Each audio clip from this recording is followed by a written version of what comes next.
rare and balanced view on politics in today's world.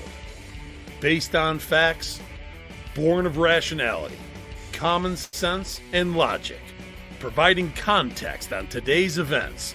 This is American Perspective with Rick Thomas. Hello, everyone, and welcome to American Perspective. I am your host, Rick. You know, it's always satisfying whenever you get a job done. I spent most of my today putting up some, I guess the best way to describe them is street lamps. And they're solar street lamps, and I was putting them together. I've been waiting for a break in the weather to be able to do it, and fortunately today we actually had some, even though it was cloudy. It's a very interesting project because my driveway is about 300 feet long, and so these lights are going to light up the driveway rather than being in the dark. And this has been a hello, Deb, over on Facebook. This has been a big project in the making, because this is something that my daughter and my wife have been, can't really necessarily use the word complaining. They've been requesting, there we go, that's the more correct term. They've been requesting this for quite some time. So I finally got it done, and I'm hoping that these solar street lamps will actually function quite well for what we're after. Now, of course, you know, obviously you're sitting here thinking, wait a minute, the Pacific Northwest and solar? Yeah, I know. It's an attempt. Let's just put it this way. It's been a progression. We had some solar spotlights at one point, and then we went and changed over. Last year we did orange snow sticks along the driveway, and my daughter absolutely hates those.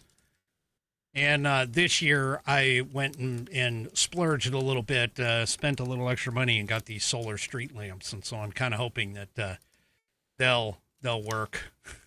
So anyway, yeah. I'm kind of hoping that everything will work. Now, tomorrow is supposed to be a nice sunny day here in my neck of the woods, and so that actually works out because we're going to be going to get our Christmas tree. That's right.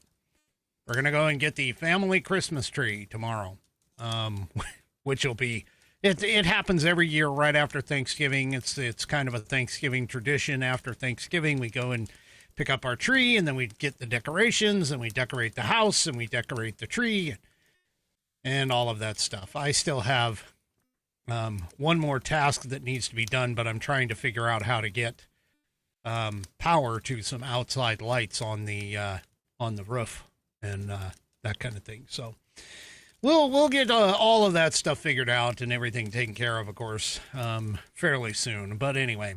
All right, I bored you enough with all of my daily stuff, so there you go. Let's go ahead and get things kicked off. Tonight, who is up but good? Our good friend Bonnie, who unfortunately her husband Fat Paws just passed just within the last few days, and from a horrific car accident that he was involved in. So our prayers, of course, go out to Bonnie, but let's go ahead and, if you are of mind, please stand, remove your hat if you're wearing one like me, and let's follow along with Bonnie as she recites the Pledge of Allegiance. I pledge allegiance to the flag of the United States of America and to the republic for which it stands, one nation, under God, indivisible, with liberty and justice for all. And, of course, I want to thank you, Bonnie, and our prayers are with you, for that wonderful rendition of the pledge. If you would like to hear your rendition of the pledge played here on the program, all you need to do is record yourself reciting or performing the pledge in your style. Take that audio file, video file, whatever kind of file, and attach it to an email, send it off to me, send it to fans, FANS, at AmericanPerspective.online. That's fans, FANS, at AmericanPerspective.online, and I will get you into the rotation. We are at number 20. I'd like to see 21, so if you haven't done so, please do so soon. Also, I've got it from a heavenly authority that if you do it on your phone, you can use the share option. That's how you send it to somebody. You share it, and you'll send it off to me. Send it to fans, FANS, at AmericanPerspective.online. All right. Let's go ahead and, I forgot. In Bonnie's honor, there they are, the 4 roses, single barrel. That is for you, Bonnie. So if you're watching this later, and of course it's in my fantastic, wonderful gift from my Whiskey Warrior P1s. Here it is. It is the It Takes Stones to Drink with Whiskey glass right here. And as you can see, the stones are in the bottom. The requisite stones right here. All right, first sip. Ooh, smooth. All right, and let's go ahead and get kicked off with tonight's headline sponsor, which is the Institute on the Constitution, which was established in 2004 as a 501c3 nonprofit with one singular mission, and that is to restore the constitutional republic through grassroots education. All courses and materials are developed using primary source documents and taught from the American view of law and government as defined in the Declaration of Independence in the following 3 key points.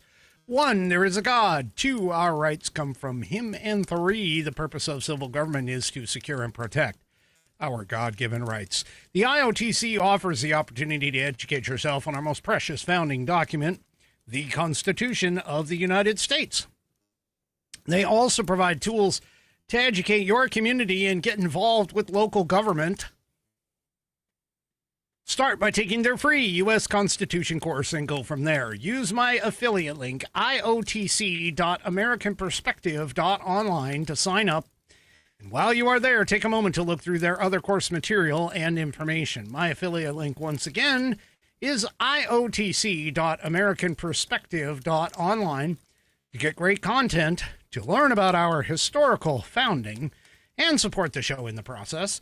That's iotc.americanperspective.online, or if you just want to purchase this fabulous Saddleback leather-bound U.S. Constitution to support the show, go to constitution.americanperspective.online. According to my Whiskey Warrior P1G, it has stitching worthy of Baron von Frankenstein, or Frankenstein, however you want to say it. It is guaranteed to give a leftist lunatic gastrointestinal issues when they are handed it. So let's talk about this thing. It's got 1/8 of an inch of Saddleback leather wrapped around pages that are water and tear resistant. No cheap glue. There's those Frankenstein stitches. No cheap glue here. They stitch it all the way through the leather and the pages contained within. It's got a 100-year warranty against materials and manufacturing defects, such that if you have an issue with this wonderful product, they will send it back to the manufacturer and they will either fix it or replace it for free within 100 years. I didn't mention that 100-year warranty. Man, that's 100 years. 100 years. Dude, this thing will outlast me. It'll outlast most of us. Anyway, go to constitution.americanperspective.online and get yours today. And by the way, if it is, rest in peace, my friend, Buddy tested, Buddy approved, Billy tasted, Billy approved. My youngest Whiskey Warrior has confirmed that the information contained within will help you to study for and achieve the civics badge in scouting, as well as help you to pass any kind of civics exam that you might have. It is fantastic. So go to constitution.americanperspective.online and get yours today. Also, don't forget to go and check out the rest of the Institute on the Constitution's offerings. They have fantastic offerings, let me just tell you. Go and get them and learn about all of our historical founding and things like that. They've got a lot of information. Go and check them out today, and I thank them for allowing me to be a brand ambassador or an affiliate. I can't remember which I am, which one I am with them. Anyway, there you go. All right. Let's go ahead and not forget this week and kick off with the first segment of the evening, which of course is On This Day in American History.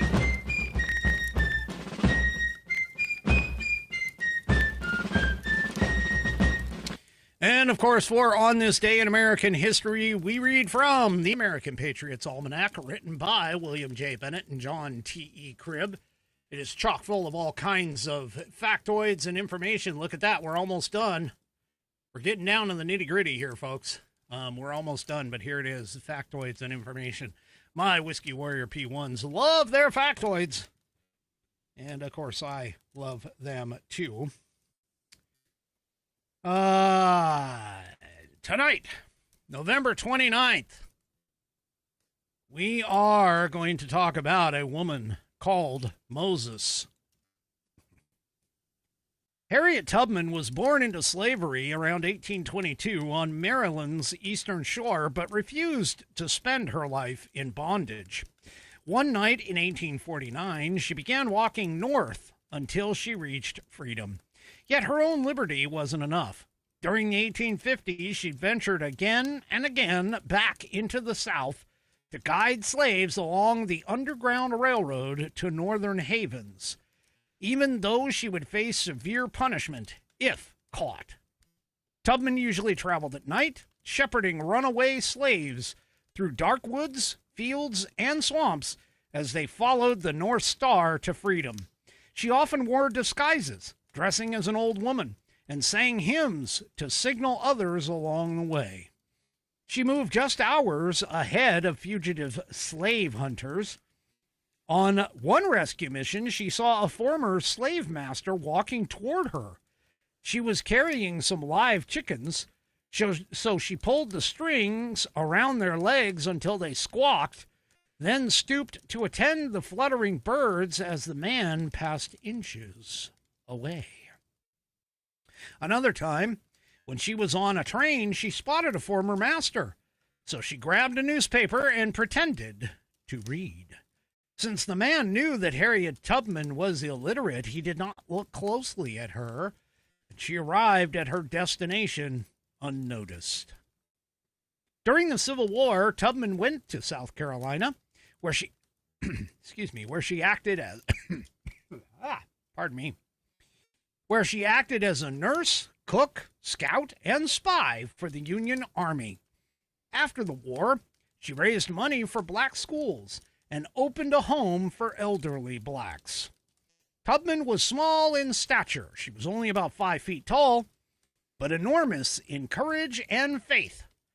I said to the Lord, I'm going to hold steady on to you, and I know you'll see me through, she said. Because of her determination to lead others to freedom, she came to be known by the name of Old Moses. That's right. Harriet Tubman. And to think that America is filled, I say, with people who are like her, brave, courageous, incredibly savvy. I mean, think about that. She was smart. She didn't have to read. She didn't have to, go to school or anything like that in order to have intelligence and be able to figure things out. Common sense, logic, reason, that carries you much farther than what a lot of people seem to think. Fantastic woman. Fantastic woman who did so much to free the slaves. All right. Well, folks, we have information now on the second National Guardsman who was shot by that Afghan refugee brought in by the Biden administration during the disastrous Afghanistan withdrawal. And the National Guardsman, Andrew Wolf, his mom posted on Facebook where she says, quote, "I want to give everyone an update on our boy. We talked with the neurologist this morning, and he said Andy is doing better than they imagined. He is reacting to stimuli, is opening his eyes, and trying to move around. They're making sure he is sedated to allow the brain to heal, so he is not feeling any pain. But this being said, though, we know that with a brain swell, it'll get worse before it gets better. But the neurosurgeon is hopeful that things are moving in the right direction. Andy has a very long road ahead, and right now we are going hour by hour.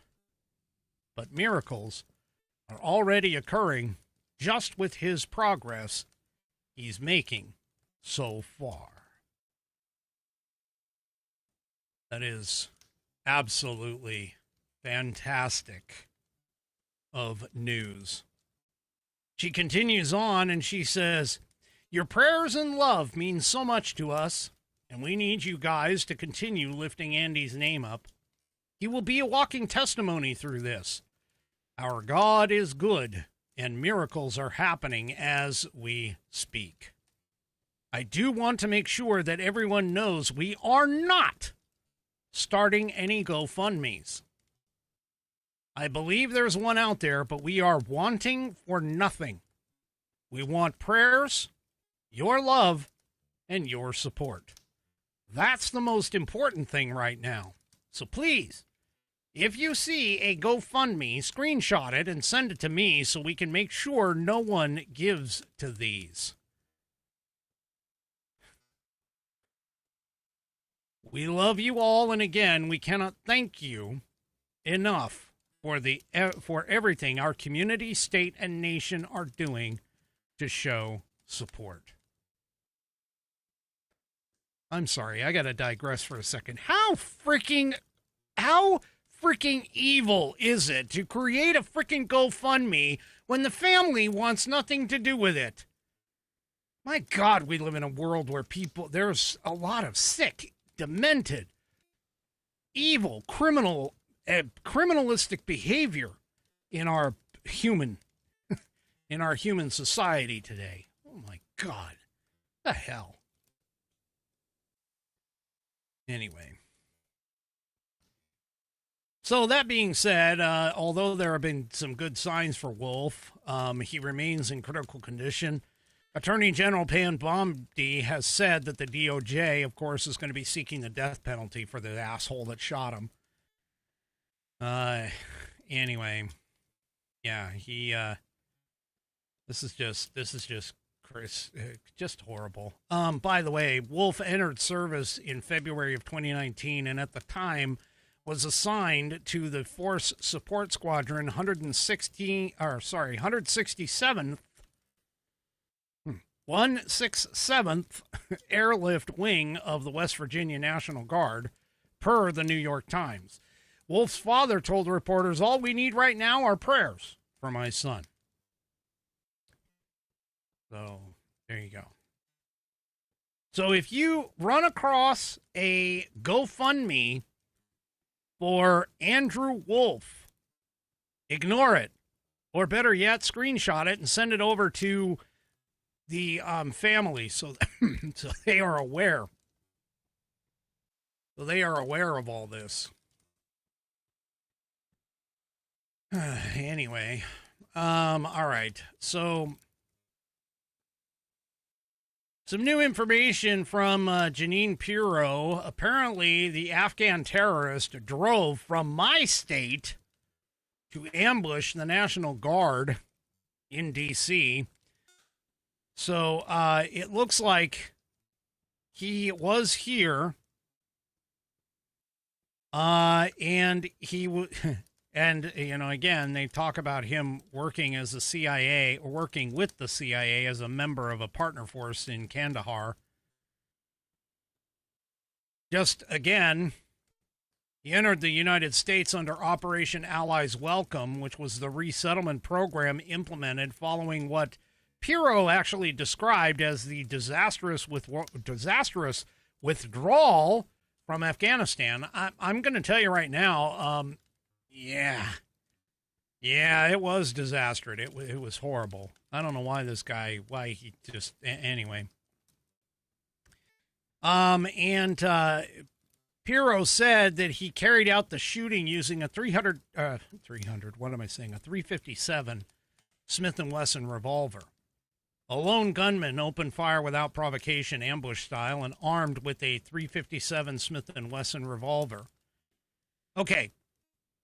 So I got to attend to this. I'm sorry. I'm just going to step off the tracks here for a minute. You'll have to go along with me as we step off the tracks, because I'm just going to point this out. You know what these freaking gun lobby, gun control nuts have all been saying? That because of this, we now have to, enact better gun control.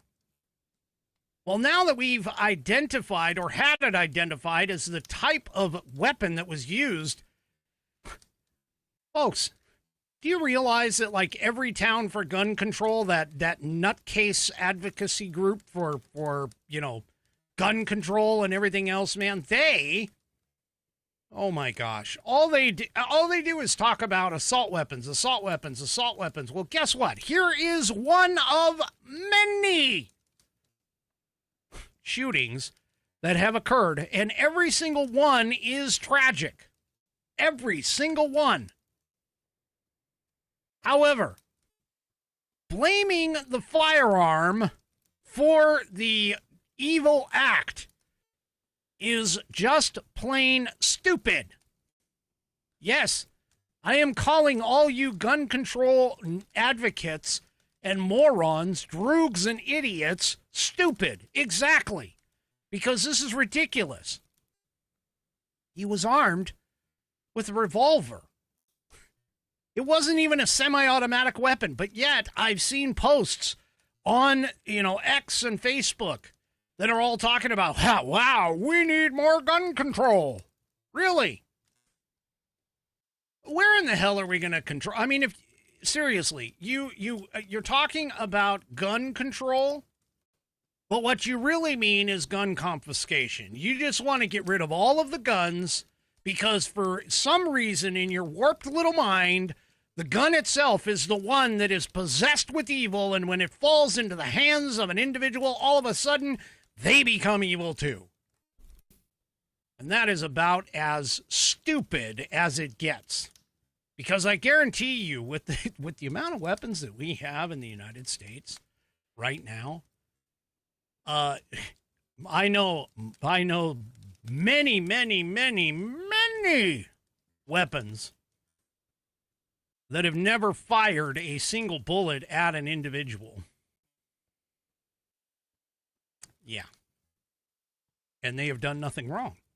And yet you're going to sit here and blame the gun. No. You are a moron. You need to blame the shooter. The person who is taking action and pulling the trigger. That's who you need to go after. Anyway. Apparently there's video out, by the way, of the moment when the shooter was engaged by other guardsmen. I'm not going to play it because, I mean, honestly, I don't feel the need that we have to see that kind of thing. But anyway, I digress. Let me get back on track here. So, Apparently, this idiot, jackass, lived just north of me in Bellingham, Washington, with his wife and his 5 kids. His wife and his 5 kids. Now, investigators believe that the attack was planned in advance and that he traveled across the country to target the National Guard personnel in the nation's capital. Folks, I'm telling you, we need to get these people out. We just need to get these people out. End of story. We just need to get them out of our country. They don't belong here. They don't want to be here. They don't want to live here. Speaking about that guy's family, Trump is actually mulling the idea of getting rid of them, deporting them. I say, do it. Trust me. Yeah. This family, I'm telling you, these people have a different thought process, okay? They don't think like we do. They do not think like the Western world does. They live in essentially a third world lawfare class society. That's what they are. They need to all go. All of them. Okay? They need to all go. Period. Every single one.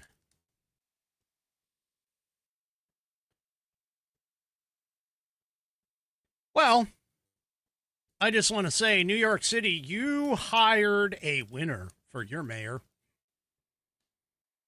Yeah. You hired a winner for your mayor. Here, let me show you. This nut job, dumb butt, ass wipe, whatever you want to call him.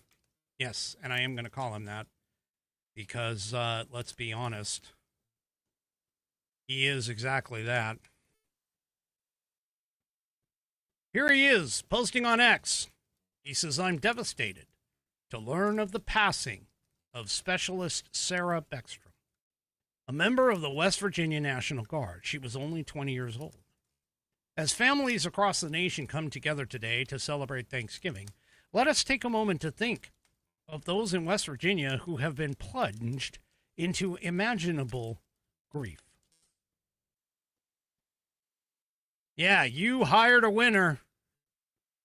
First of all, he has to say the passing. He can't say murdered by an Afghani, again, follower of Islam, Muslim, an Afghani Muslim. Can't say that. No, because he is Muslim himself. And God forbid, our God, not theirs, God forbid that he actually states the reality, which is that she was targeted. Now, we know not her by herself, but the National Guard itself was targeted by this refugee who was brought here and not vetted hardly at all, if at all. I mean, this guy, folks, look, if you're in New York, I'm telling you, you got to get out. Get out now before this guy takes control on January 1st. Because when he does, he is going to bury you in all kinds of socialist, Marxist crap. The guy is a complete idiot and nut job.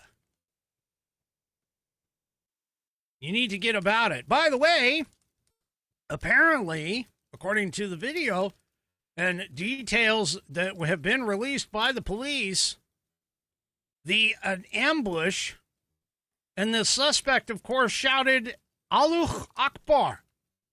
I don't even know if I'm pronouncing that correctly, and I really don't give a shit if I am not. He shouted, Allahu Akbar. Allahu Akbar, I think is how they pronounce it. But anyway, he shouted that before he shot. I mean, God is great before killing somebody? Of course, because again, these people do not believe that non-believers are even human. They don't care. They don't care, folks. They think that anyone who doesn't follow the Islamic religion is an infidel. And in their book, the Quran, it says, literally, kill all infidels. I can't, I don't know what to say about that.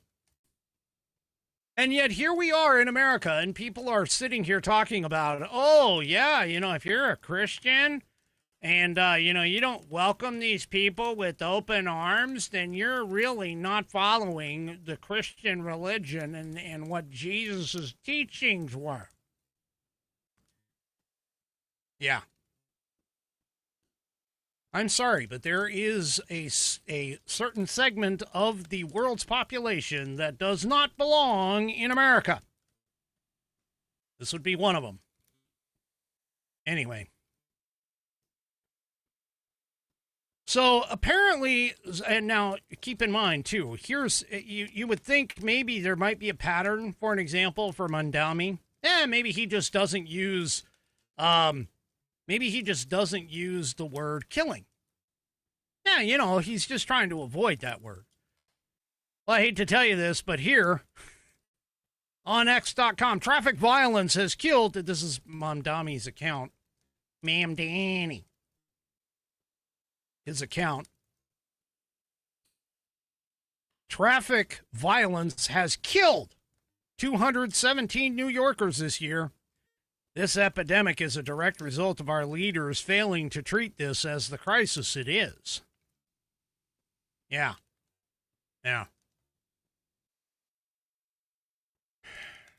Anyway. Yeah.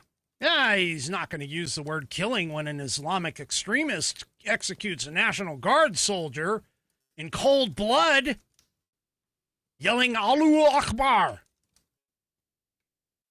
Yeah.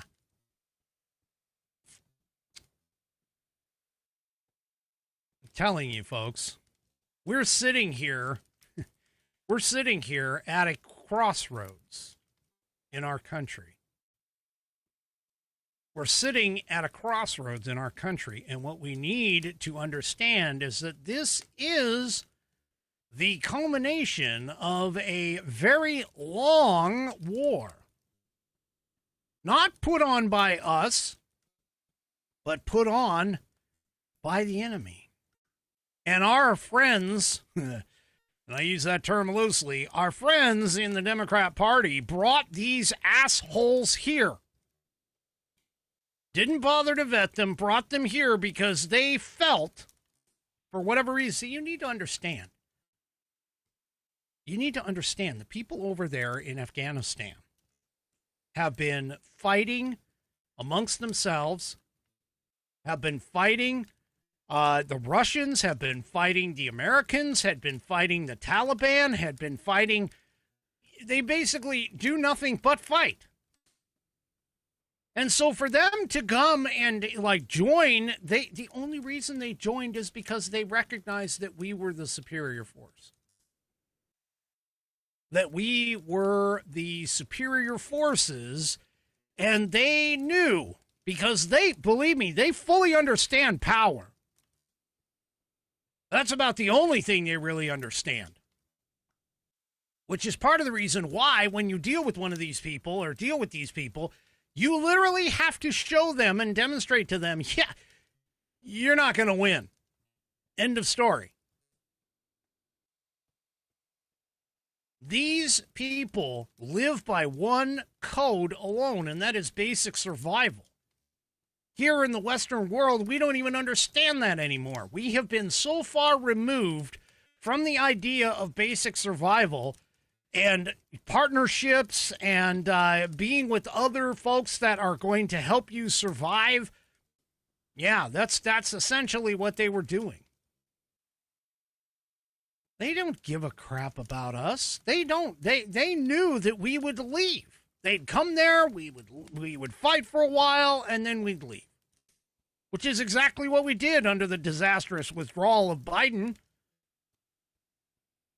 He just grabbed up people and brought everything brought them all here and then released them into the country without even like putting them into trackers or anything like that. Folks, all I got to tell you is this. If you want to know what the people are like, just take a look at what their Arab neighbors do. For an example, when you want to learn about how the Palestinians actually believe and what they, do you think the Palestinians in particular are like, are they peaceful people? Are they interested in, becoming more westernized, modernized, so on and so forth? No, they don't want it. Look at what happened during, still now in the Gaza Strip. Egypt, Turkey, UAE, Saudi Arabia, all of those Arab countries, they want nothing to do with them. Jordan doesn't want anything to do with them. They don't want anything to do with the Palestinians because they know, they're not stupid, they know what kinds of trouble the Palestinians bring. And yet we're supposed to sit here and like just accept them and be like, oh yeah, Palestinians, we got to create a state for them. They don't want a state. What they want is to completely destroy the Israelis. That's what they want. Now you look at the Afghanistan. First of all, the fact that there is even a country called Afghanistan is mainly because the world has recognized the borders of Afghanistan. Trust me, over there, it is nothing but tribal. People don't recognize borders. They don't care. They just move around. They do whatever they're going to do over in that country. And even Pakistan doesn't want the Afghanistan or Afghans. Midwest Gunner, one of my P1s, long time no see there, sir, reports Pakistan deported 800,000 Afghans since 2023. Yeah, they don't even want them in Pakistan. The fight of Pakistan and India, that fight is over a territory that neither country actually wants to accept the people that are living there. I mean, seriously.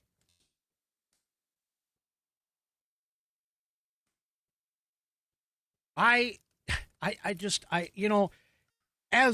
forgiving and as open as Americans want to be, we need to recognize that there is literally evil in this world, and there are people who would just as soon kill you as look at you.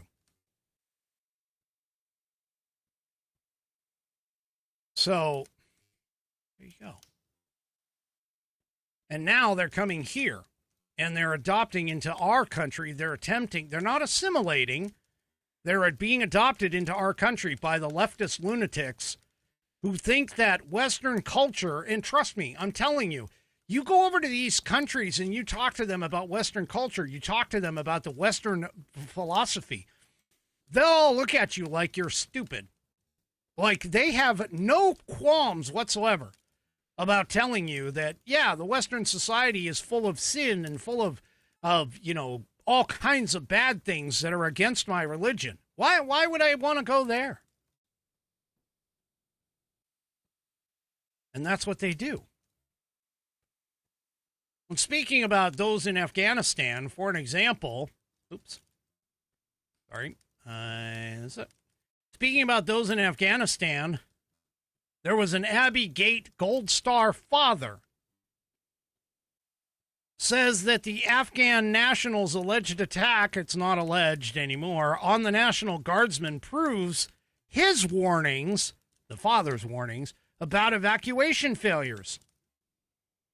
The father of Staff Sergeant Darren Taylor Hoover, one of the 13 U.S. service members killed in the Abbey Gate bombing during the chaotic 2021 withdrawal from Afghanistan. is blasting the former Biden administration after a Afghan national shot the two National Guardsmen just blocks from the White House. Hoover gave Fox News Digital a new forceful statement on Wednesday's shooting, saying that the incident was a direct result of the administration's failed vetting of Afghan evacuees. Absolutely. He is right. Hoover said of the shooting, quote, "This is on the feckless Biden administration. We had no idea who was getting into this country because the Biden administration, especially the State Department, run by none other than Antony Blinken, didn't do the work that was needed to vet all these people. There were so many people put on planes that got out initially that we have no idea who they were." He continued by saying, "By doing this, all we got is men of fighting age that are most likely terrorists that are here in the homeland to do us all harm and take our beloved United States of America.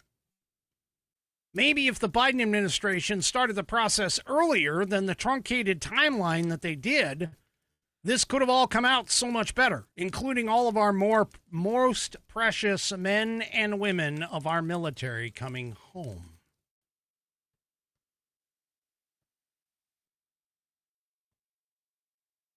Now, the shooting is apparently being treated by the FBI as a possible act of international terrorism. Again, these people need to go. They do not belong here. They do not need to be here. They need to get out of our country.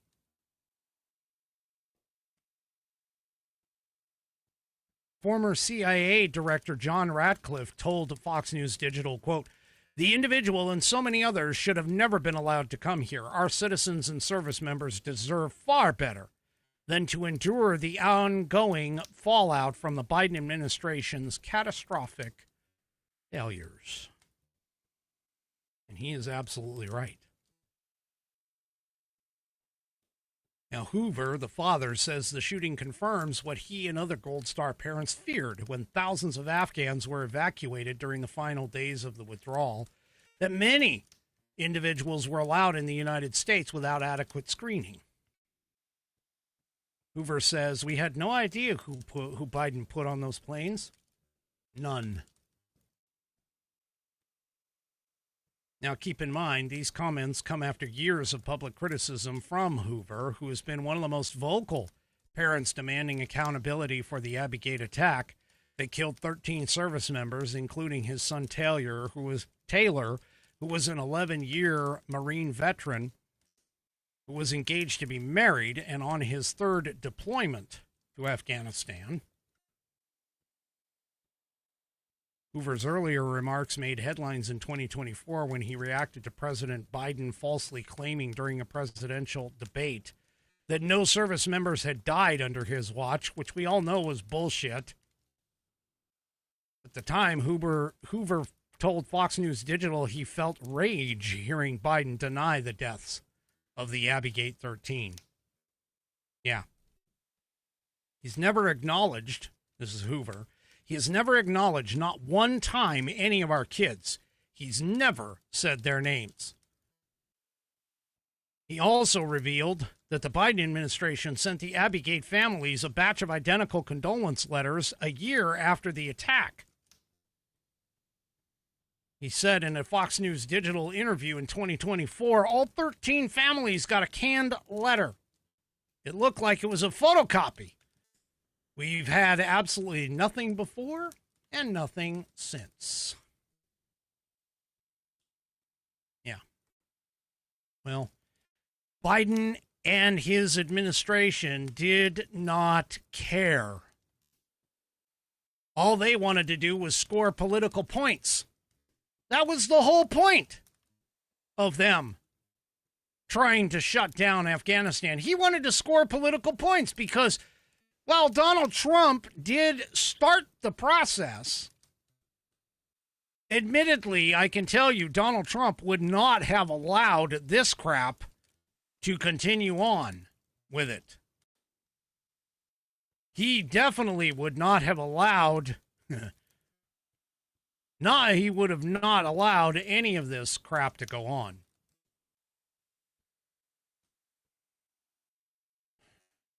I got to tell you, folks, we're in a serious world of hurt here in the next few years. We have people in this country, we have no idea where they are. The pressure is on. We have no idea who they are. And the pressure is on to get them out, to get rid of them. We have to and we must get rid of these illegal aliens, these illegal refugees, these refugees that don't even want to be here. They need to go. We need to get them out. We need to stop bringing in all kinds of illegal aliens and only bring in people who are actually desiring to assimilate into our society. We need to go back to our proper immigration policies. Not this idea that just anybody can come in here and provide, it's illegal aliens, they need to provide jobs. We need, they take jobs that Americans don't want. Well, no kidding, but all of that has been hurting nothing but the American people.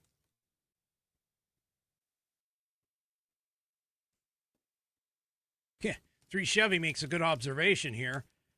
One of my Whiskey Warrior P1s. He says, any bets that Joe had no idea what was going on? Oh, I know he had no idea. Please, give me a break. He had no idea. All he wanted to do was to gain political points by any means necessary. Period. Full stop.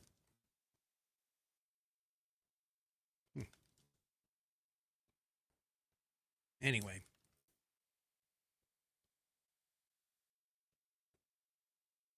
Well, the D.C. first responders showed some empathy. Apparently, they put together an impromptu procession on Thanksgiving to honor Sarah Beckstrom. The dignified transfer procession was held on behalf of 20-year-old Sarah Beckstrom, who was fatally shot the day before Thanksgiving, and although she was treated at the hospital, she died on Thanksgiving. Thanksgiving evening, first responders in Washington, D.C. conducted a dignified transfer of Beckstrom's body from MedStar Hospital. EMS, firefighters, police, and other officials were present. The D.C. Fire and EMS Department said on X, quote, as we mourn the tragic loss of West Virginia National Guard Specialist Sarah Beckstrom, D.C.'s bravest paid her honor and respect during the dignified transfer procession from MedStar Hospital. Beckstrom, who is one of the West Virginia National Guard, had reportedly volunteered to work over the holiday so a colleague could have time off for Thanksgiving. She had been redeputized less than 24 hours before the shooting in D.C. took place.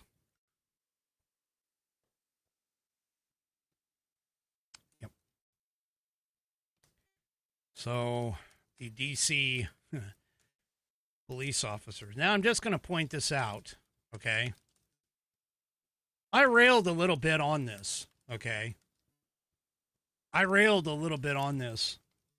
Because the fact that the two facts that we need to understand about this entire situation, there are 2 facts here. Fact number 1. The Afghan national who did this horrendous crime, should not have been here in the first damn place.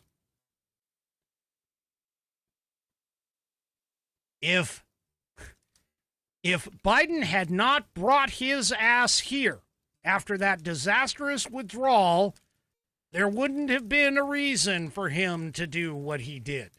He wouldn't have even been here to do what he did. Now, I know that may or may not have changed the outcome, but it certainly would have changed the outcome for sure if this was the only guy that was set up to actually do this. Fact number 2. The D.C. swamp morons in charge, trying to make D.C. a sanctuary city and protecting illegal aliens there, bringing them into D.C., all of these things, had they actually enforced immigration law, if they had actually enforced federal law like they are supposed to, like they are sworn to do, the D.C. National Guard never would have been there, and these 2 National Guardsmen would not have been shot. One killed, the other critically wounded. Now, those are 2 unerring facts. And the left sits there and tries to tell you, well, if Trump hadn't put the D.C. National Guard in there, man, that would have just there wouldn't have been a problem whatsoever. And that's a bunch of crap. Because the reason why the D.C. National Guard was there was because the locals couldn't take care of their crime problem. They weren't enforcing federal law. And so because of this, that's why the D.C. National Guard was put in there. Fully legal, fully within our laws, fully within the president's jurisdiction. Now, if Biden hadn't let those hundreds, if not thousands or hundreds of thousands of refugees in without vetting them, just like he did with those illegal aliens coming across the border and just granting them immediate parole rather than rounding them up, sticking them in a cage and figuring out who the F they are and where they're coming from, or better yet, kicking them back across the border like the immigration law requires. It's not a question, folks. This isn't a question. This is what immigration law states. You cross the border illegally, we kick you home. You come back again, we arrest your ass.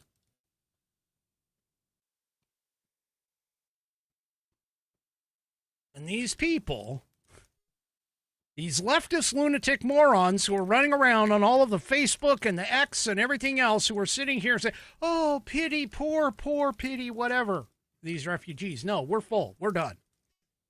We're done. Get out. Okay? Get out of there. Get them out. They don't want to be here. We don't want them here. Seems like a win-win situation for me. Get them out.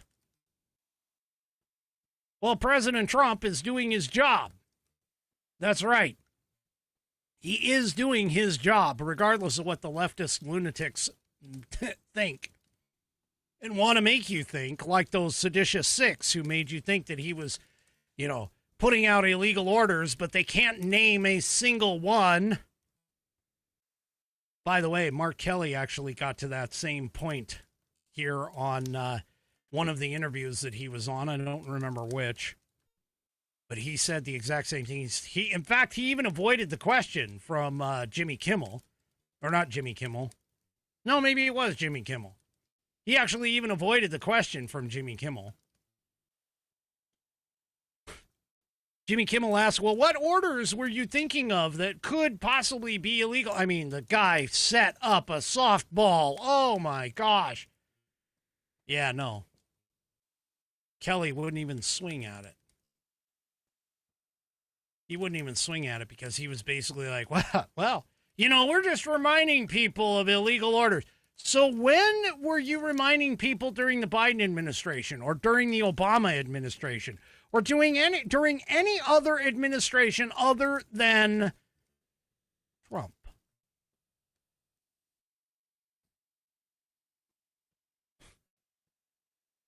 Yeah. Reportedly, one of the seditious six won't even talk to the FBI, by the way. But I digress, because that pisses me off. I stepped on my soapbox for a second. But I digress to the question, or to the story here in front of me. So apparently the Trump admin has decided to halt all asylum decisions. Bravo. Not only halt them, but just get rid of these people. Just say, look, you know what? We're done. We're not going to give you asylum. You need to go. End of story. And he pauses all Afghan visas. Yeah, absolutely. Should do that too. Get the family that's up in Bellingham, get rid of them. Because I guarantee you, if there is a young male member in that family, they're thinking the exact same way that the father did. So the father went off to D.C. Now you got to wonder what this younger one is going to do. If there's a younger male in that family. Anyway, these announcements are part of a wave of immigration-related orders from the administration after the 2 National Guard members were shot near the White House.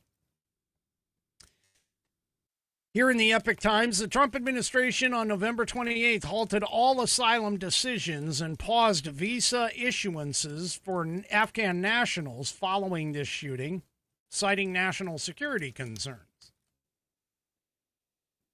The U.S. Citizenship and Immigration Services, the USCIS, said it has halted all asylum decisions until we can ensure that every alien is vetted and screened to the maximum degree possible.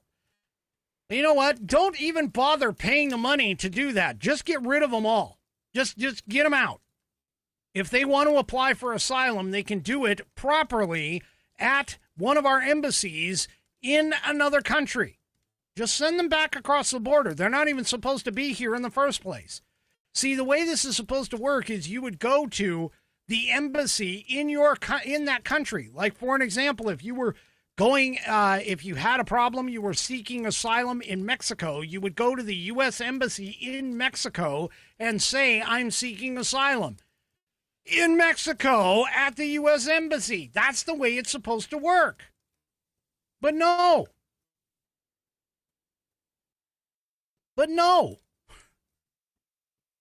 That's not what these idiots did. They crossed the border illegally, which the Immigration and Naturalization Law says you cannot do that.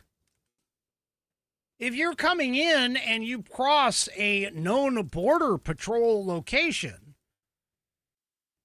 okay, they're going to tell you just what I did, which is, well, go to the U.S. Embassy in Mexico if you're crossing the Mexican border. The Mexican-U.S. border, go to the embassy in Mexico and apply for asylum there. You don't need to be here.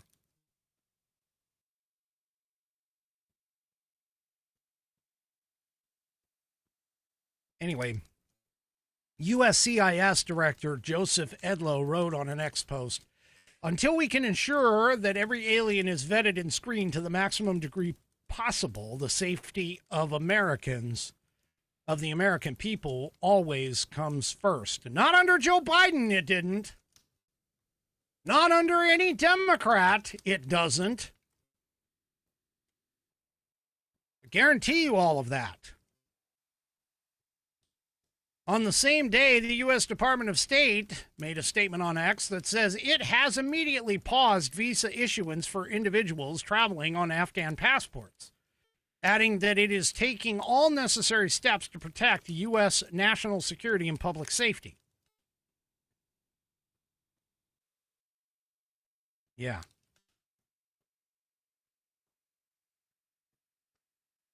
By the way, for an immigrant to be eligible for asylum, the applicant must have a fear of persecution due to their race, religion, nationality, political opinion, or their inclusion in a particular social group, according to the Refugee Council, USA. And by the way, folks, just for you leftist lunatics that are out there who try to quote the plaque that's on the bottom of the Statue of Liberty as though that is law, it is not.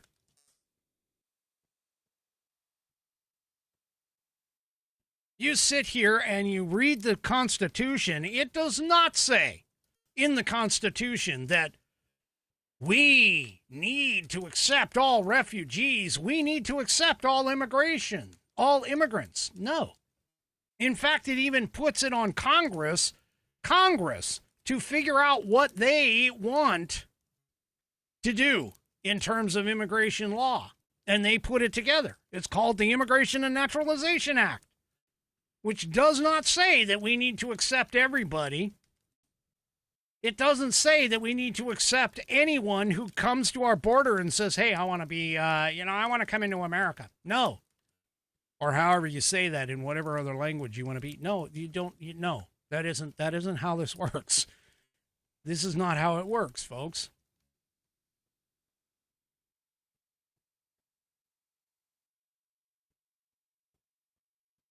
Yeah. So the president, Donald Trump, wrote on social media, the official United States foreign population stands at 53 million people, according to the census. And he calls out that most of which are on welfare from failed nations or from prisons, mental institutions, gangs, and drug cartels. Yeah. He goes, a migrant earning $30,000 with a green card will get roughly $50,000 in yearly benefits for their family. Because the real migrant population is much higher. So here's the thing, folks. Let me explain something to you. I have traveled to other countries, okay, in this world. Most of them would be considered Western powers or Western affiliated, Western adjacent. Okay. When I went to apply for a visa, when my company went to apply for a visa to get me into China, I was going to I can't even think of the name of the name of the city right now, but I was heading off to China to go do a job for one of our clients. And one of the things that China requires is that the company that was sponsoring me for this visa, we had to apply, and as a part of the application, and by the way, this is long before, they could have denied it as far as I know.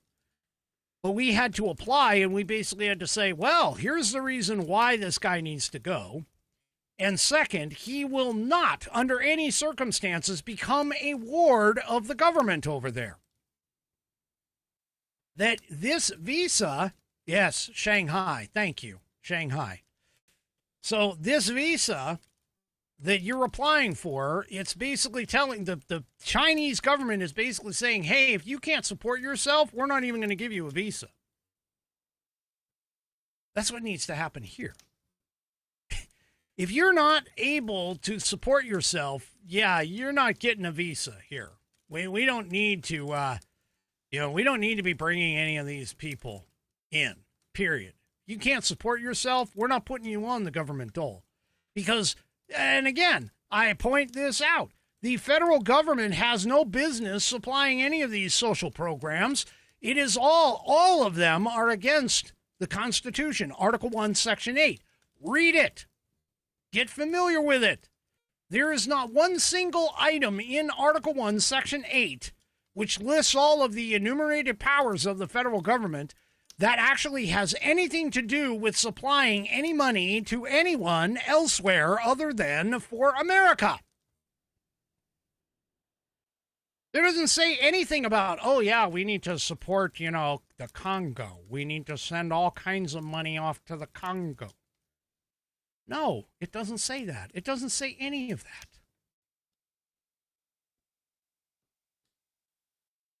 Just the idea that these migrants come here, get a green card to be able to work in the United States, They come here, they get the green card, and they're automatically handed benefits. They're handed all this stuff because according to our federal government, we want to make sure that, these people are, no, you come here, you better be able to support your ass. That's all I'm saying. You need to support your own self. And if you can't, get the hell out. You don't need to be here. That's the way it should work. That's the way it must work moving forward.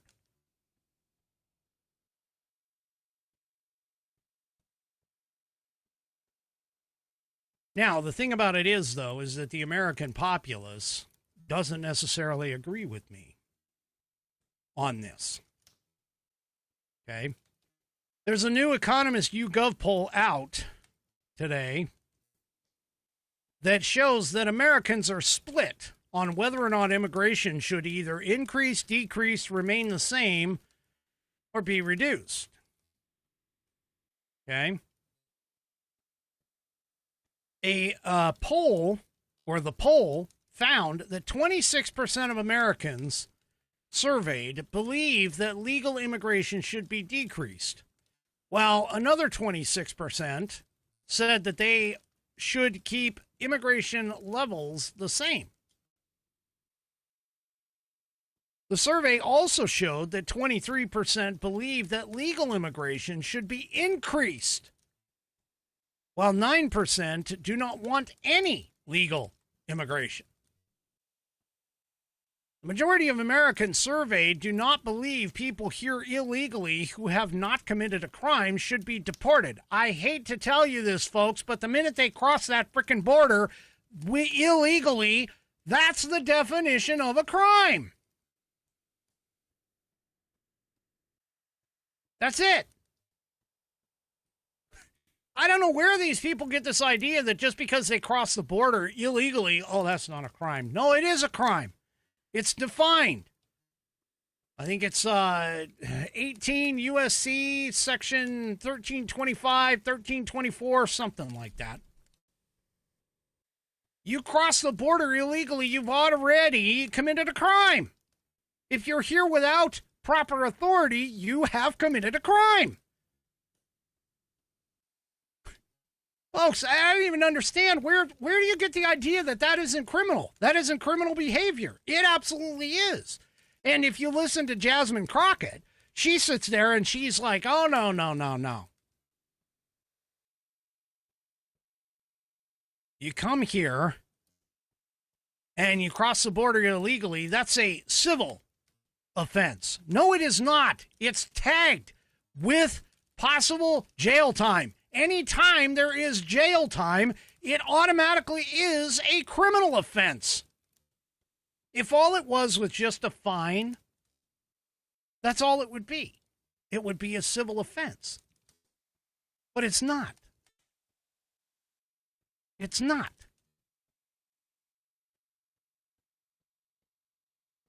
Real quick side note. Deb, you're looking for Beck. She's over on Rumble. Beck is over on Rumble. Anyway, as I was saying, I'm back to this poll. God, can't even imagine somebody sitting there thinking that, crossing the border illegally is not a crime. No, it is a crime. It is absolutely a crime. It's a criminal offense. Anyway, let's see. 64% to 22% believe that people already here illegally who have not committed a crime should not be deported. 64 to 22. 88% believe that those who have committed violent crimes should be deported, compared to just 4% who say that they should not be. So, anyway. When it comes to people who have committed nonviolent crimes, 45% said they should be deported compared to 34% who say they should not be deported. Where do they get these people who think that, just because they did a nonviolent crime, they just need to, stay here? No. No, folks. They need to go. They commit a crime. I don't care what kind of crime it is. Look, statistics have definitely shown that anybody who is going to do a high-level felony or a violent crime is going to commit the lower-level ones. For an example, the whole broken windows policing concept that Rudy Giuliani brought to New York City after he got elected as the mayor of New York City. And my God, I would much rather have Rudy Giuliani even today in his 80s than Ma'am Danny, who's a complete, utter, stupid moron. But I digress. Getting back to the point, the broken windows policing policy was like, hey, when you see somebody jump a turnstile, get them off the street. Arrest them. Get them off the street. When you see somebody doing something else that is a low-level crime, get them off the street. Because as I've told you on this program, and studies have shown this, that anyone who is doing any kind of criminal behavior is more than likely a repeat offender. They're going to be a repeat offender.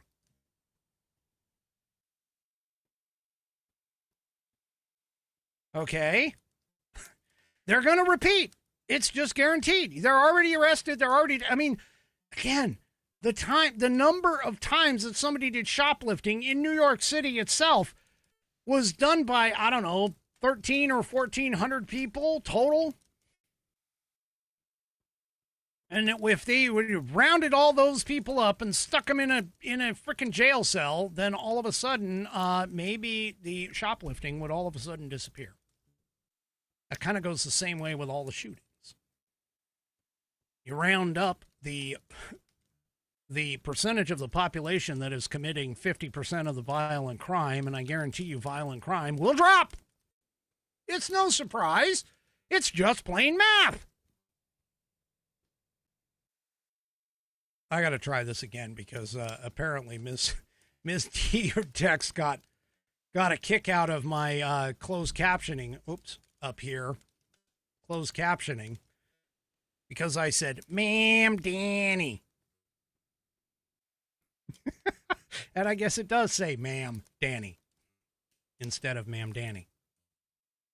Now I just said Ma'am Danny. Ma'am Danny. Okay, yeah, this thing obviously is just...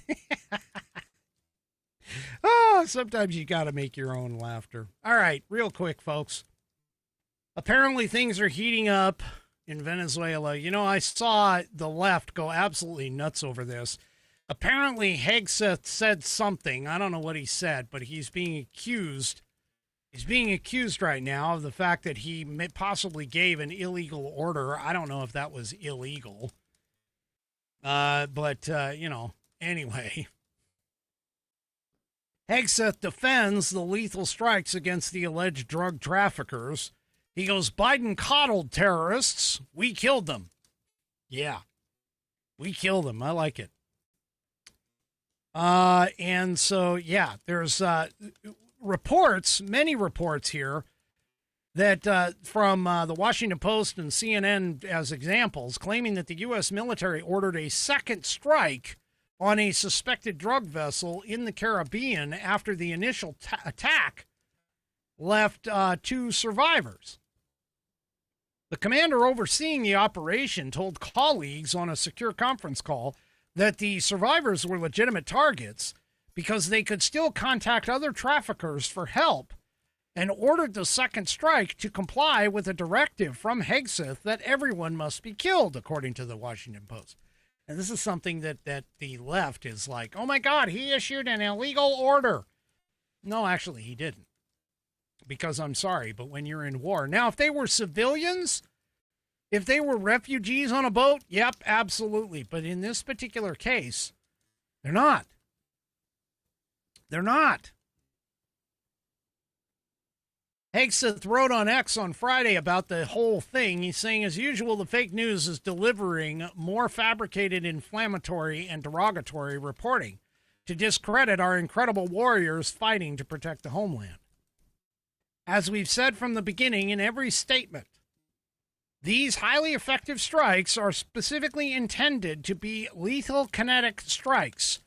Declared intent is to stop lethal drugs, destroy narco boats, and kill the narco terrorists who are poisoning the American people. Every trafficker we kill is affiliated with a designated terrorist organization. He continued and said the Biden administration preferred the kid gloves approach, allowing millions of people, including dangerous cartels and unvetted Afghans, see that little thing that, thrown in. Anyway, he said, to flood our communities with drugs and violence. The Trump administration has sealed the border and gone on offense against narco-terrorists. And then he finished with that Biden coddled terrorists, we killed them. Hegseth also continued and says our current operations in the Caribbean are lawful, both U.S. and under international law, with all actions in compliance with the law of armed conflict, and approved by the best military and civilian lawyers, up and down the chain of command. See, this is part of what the leftists don't seem to understand. They really don't understand this. See, an action is not like this, is not going to get taken unless it is fully vetted to be considered legal. That's right. That's what I said. Unless it's fully vetted to be considered legal. These people, you leftist lunatics, you think that they just do things without knowing what's going to happen? That Donald Trump just spouts off and does something without knowing what the consequences are going to be, whether it's going to be political consequences or legal consequences? You don't think that they have some of the best lawyers in the country working for the administration? Guys are complete utter morons. That's all I got to say. It's just what you are. I just got to say this. So now Trump has decided, rightfully so, I think, he's basically told Venezuela, hey, your airspace in its entirety is shut down. And he says this as drug trafficking is increasing. He's shutting down Venezuelan airspace in its entirety. And he wrote in Truth Social Post, he says, to all airlines, pilots, drug dealers, human traffickers, please consider the airspace above and surrounding Venezuela to be closed in its entirety. Thank you for your attention to this matter. Look, I'm just going to point something out to you about this, okay? Whenever you're dealing with somebody who goes to war, realistically, whenever you head somewhere in war, air superiority is the key. And trust me, America has air superiority over little countries like Venezuela. So Trump also told reporters that the land is easier, but that's going to start very soon. So, yeah.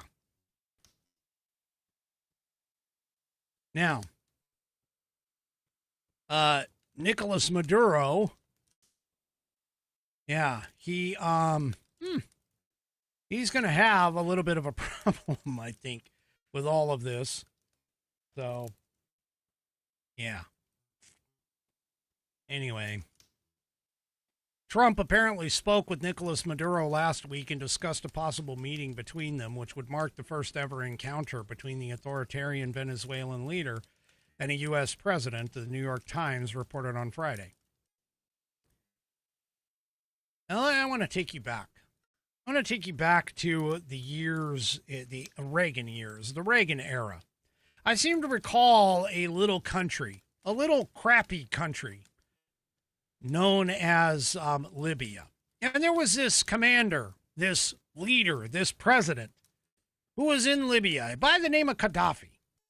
And Gaddafi sat there and said all kinds of crap He spewed crap out of his mouth, all kinds of crap. It was even amazing to me that the man even survived. But that being said, we had this president. Who was known as Ronnie Ray Gun. And Ronnie wasn't going to take any kind of crap from little Muammar Gaddafi. He sent warnings to Muammar Gaddafi, said, hey, you better shut your pie hole. Muammar Gaddafi said, no, I am not going to bow down to the imperialist West. Ronnie Reagan said, hey, you better shut your pie hole. This is the second time I'm telling you. Muammar Gaddafi says, no, I'm not going to shut my pie hole. I'm going to be against the imperialist West. Next thing you know, that Ronnie Reagan said, oh, well, take out 3 of his palaces, please. Oh, and by the way, make sure that he's not in them, but go ahead and just hit him anyway if there's somebody else there. Boom, boom, boom. Took out 2 of his sons, 2 of Muammar Gaddafi's sons. And he basically sent a message to Gaddafi and said, oh, by the way, we knew that you weren't there. We knew that you were not there. That's why we hit him. But we also knew that your sons were there. That's why we hit him. So again, you better shut your pie hole. Guess what happened? Muammar Gaddafi dropped off the he dropped off the political map of the world after that happened. And guess what? Donald Trump did something very similar to the Taliban when he was in charge. And he basically told the Taliban leader, hey, here's a picture of your home. Do you want it to stay here? Do you want it to stay up? Because we know where you live. So if another military person here in Afghanistan dies, that's what's going to happen. Your house is gone. We'll make sure that you're home when we go and knocking on the door. Yeah.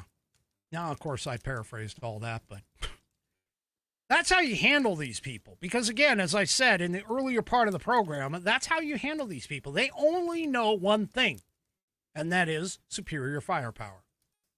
That's all they know. And as long as you can show that you not only have it, but that you're willing to use it, that's it. You've already won the battle.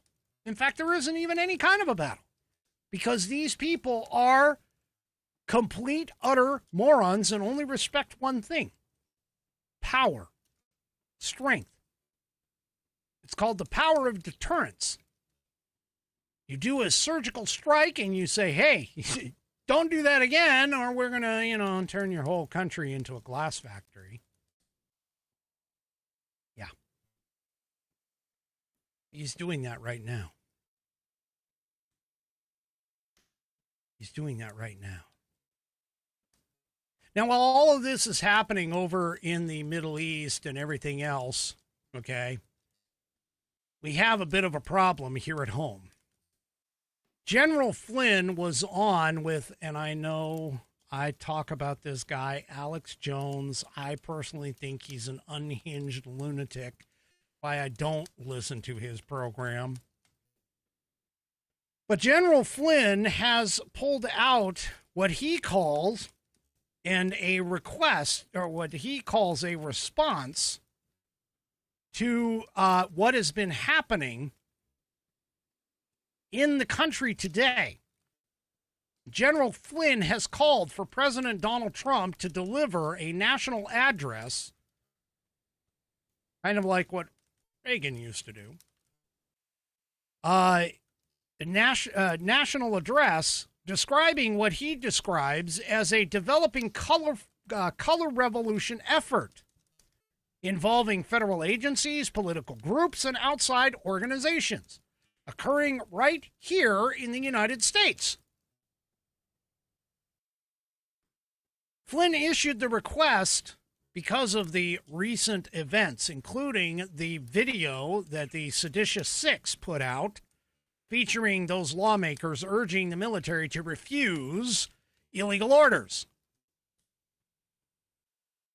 Now, I just got to say, there are other people who have also been calling these out. For an example, writers at Zero Hedge have raised similar concerns and described a pattern of activity aimed at undermining the government since 2016. Now, this description identifies multiple elements, including activist-driven protests. We've seen all of those. Funding from NGO networks. We've seen a lot of those. Corporate media coverage. All the mainstream media lapdogs sucking up whatever Kool-Aid they've been given.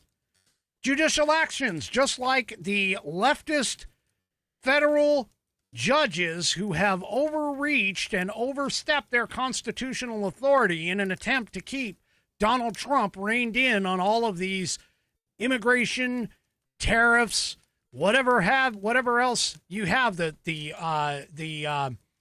legal deployment of the National Guard. Yeah.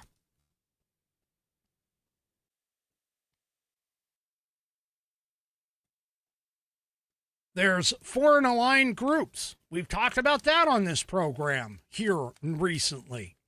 Student-based movements. We've talked about that. And, of course, the use of militant organizations such as Antifa. Or Antifa. That's what you want.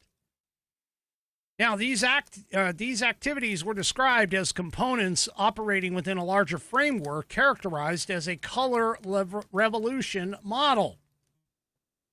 The analysis pointed to a recent video by the Seditious Six, which encouraged the military personnel to reject illegal orders without naming any, and also falsely claiming that the National Guard was being used against American civilians, which is entirely wrong.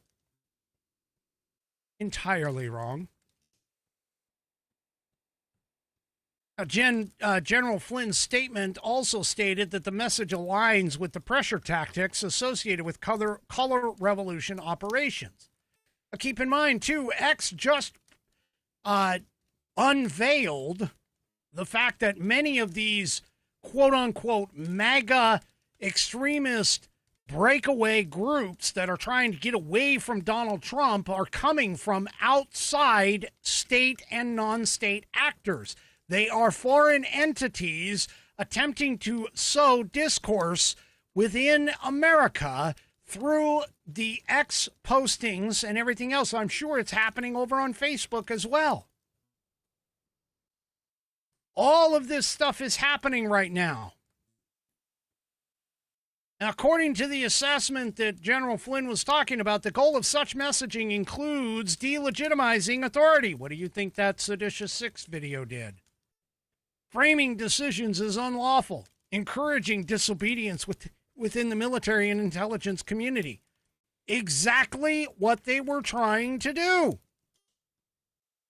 Even though they can't say what particular order was even remotely questionable as illegal. They can't even say it. The report itself cited earlier disturbances in Los Angeles, noting that they were attributed to activist groups, described as an attempt to influence public sentiment. These incidents were characterized as part of a broader effort to apply political pressure. You remember that article that I was telling you about the Palestinian protests that were happening on all of the Ivy League school campuses being funded by CARE, $1,000 to instigators of those protests? Yeah. Do you remember that? I talked to you about that.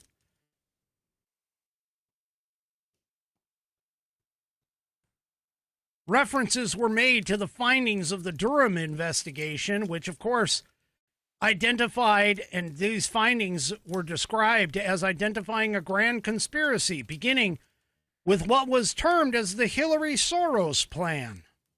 According to the commentary, the plan also approved the plan, was approved on July 26, 2016 and July 28th of 2016, carried out by the CIA, the FBI, and members of the media.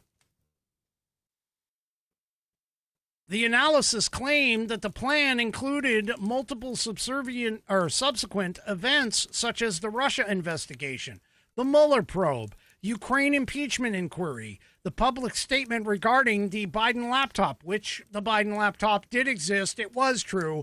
It does show that the Bidens have taken all kinds of foreign money and are definitely corrupt. But beyond that, later developments including Arctic frost and the actions of Special Counsel Jack Smith, the search on the broad-based search, general warrant search of Mar-a-Lago in cases involving the classified documents where the FBI brought their own classified cover sheets. Yeah.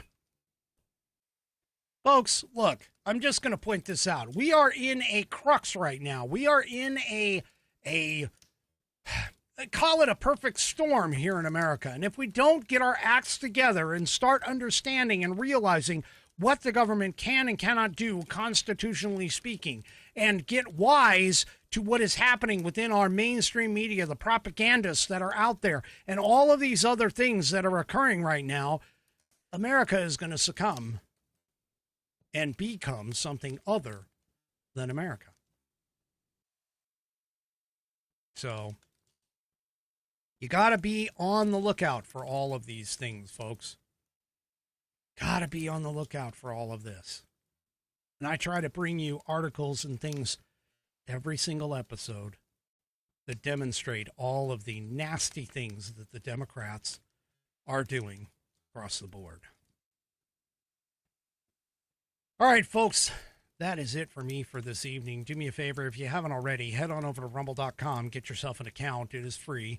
And once you are signed up and signed in, make sure that you search for the American Perspective channel and hit that green follow button to get notified every time I go live.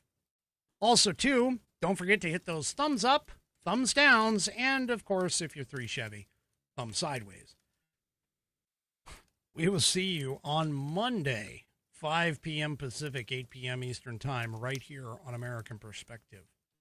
Have a great rest of your weekend, and good night, everybody.